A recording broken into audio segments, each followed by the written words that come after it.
Unit 4, TV, What We Watch. Good morning. Who watched TV last night? Most of you. Okay, today we are going to talk about an important part of the media, TV. Specifically, TV viewing and TV dramas. Now, first, I'll give you some background. Then we'll discuss what makes this type of programming, dramas, so popular worldwide. Okay, let's get started. Most of you would agree that watching TV is part of most people's lives. Now, statistics vary on how much TV people watch, but research shows that quite a few Americans, on average, exceed 6 hours of TV per day. An English professor named Cecilia Tichy has studied TV for many years. In her book, Electronic Hearth: Creating an American Television Culture, she discusses how the TV has become the center of activity at home.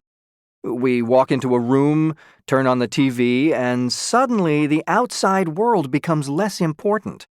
People use TV to tune out or forget about the outside world. We're safe to relax and join the world of the TV shows. Do you ever feel this way about TV? Yes, many of you are nodding. She also sees our culture as being defined by TV. Now, by this, she means that TV has a huge influence on our attitudes, on what we like to eat, on what we like to wear, on what we like to talk about. For example, popular TV shows are discussed at work, at school, in coffee shops.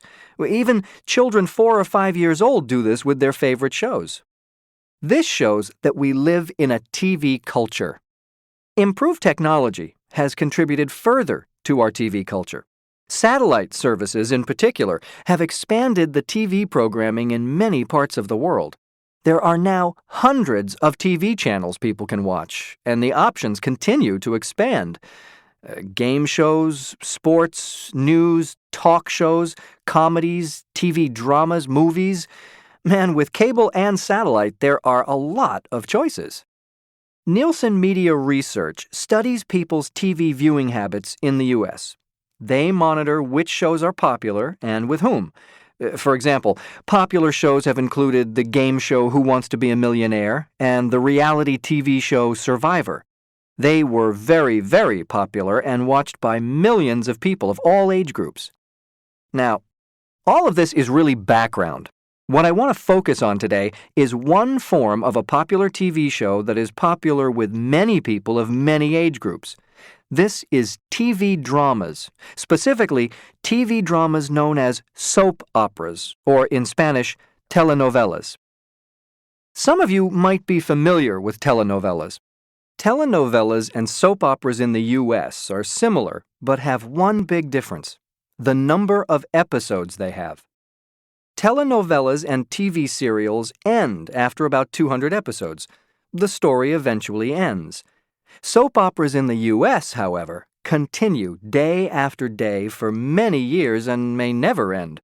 For example, The Guiding Light has been on for more than 12,000 episodes, and on it goes. Can you believe that? More than 12,000 episodes. Soap operas started in the United States in 1959 with the show The Guiding Light. These TV shows were called soap operas because the main advertisers were companies that made soap. Now, this type of programming is popular all over the world. Dozens of countries make their own soap opera shows.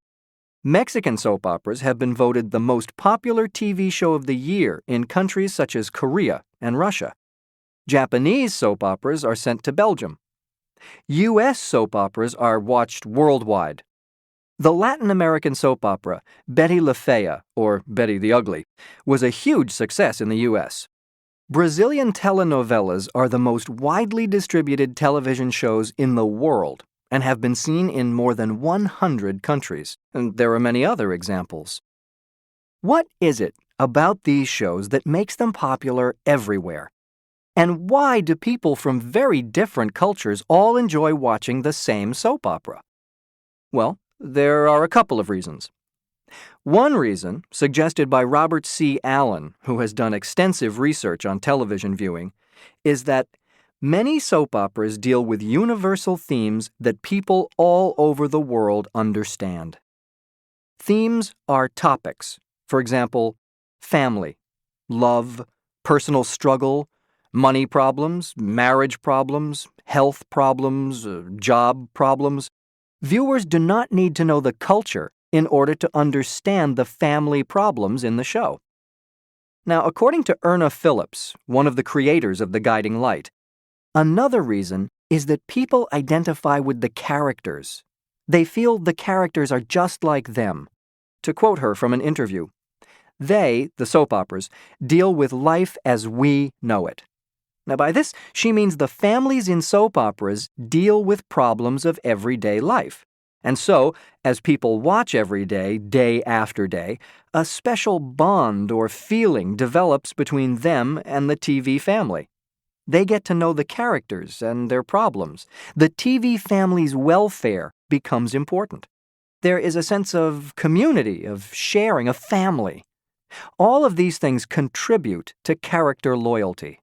If any of you have watched a show regularly, you know what I mean. You watch it because you identify with the characters. Now, writers of TV shows understand that TV viewers want to have a group of characters to know and care about. As Wendy Rich, former executive producer of General Hospital, put it, the audience wants a personal human connection, and when they get it, they are devoted. This means they become very loyal to the TV characters they watch every day. To give an interesting example from As the World Turns, some years back, the writers wanted to have the main character, Bob Hughes, get shot on a Friday. Well, that Friday turned out to be Christmas Eve. The producers of the show told the writers, no, he can't be shot on this Friday's show. Do you know why? Because it was too violent? Well, no, not because it was too violent, but they didn't want him shot on the Friday before Christmas. Why? I mean, why not? Because the audience would worry all weekend about him. They wouldn't know if he was alive or dead, and they would not enjoy Christmas. So the writers had to change the story and have him shot after Christmas. I mean, the viewers really identify with these characters as if they're real people. Writers for evening TV also try to create character loyalty, but not with a continuing story. Instead, each week the story begins and ends. However, each week the same characters appear, and viewers watch because they know the characters and they care about them, like Friends. A great example of this was the show Seinfeld. There were 4 main characters, Jerry, George, Kramer, and Elaine. They each had their own problems, their own personalities. Viewers got to know them and wanted to see what would happen to them. When you think about it, don't good writers usually do this? They develop our interest in the characters so that we want to keep reading or keep watching TV. The next time you watch a soap opera, think about the themes that make these shows so popular worldwide. Think about how, as people watch each day, they get to know the characters and become a part of that TV community. Okay, that's all for today. It's time for you to go home and watch some TV.